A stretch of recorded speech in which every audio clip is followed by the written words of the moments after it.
आज चाहिँ टक्क मिठो अमिलो आँपको अचार बनाउँला। मैले यो आँप चाहिँ हरेक्सबाट ल्याएको हो।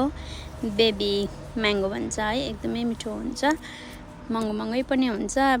भेटेको थिएँ र मैले ल्याएको। अनि मैले यसलाई चाहिँ मजाले साँधेर, घाम लाग्न थालेको छ अहिले चाहिँ, त्यही भएर साँधेर बट्टामा हालेर राख्नु पर्यो भनेर 1 इयरको लागि ठक्क हुन्छ नि त। एकदमै मिठो लाग्छ मलाई। फेरि आँपको अचार भनेपछि चाहिँ के हो, के नेपाली त हो, टक्क पिरो अमिलो खान मन परिहाल्छ है।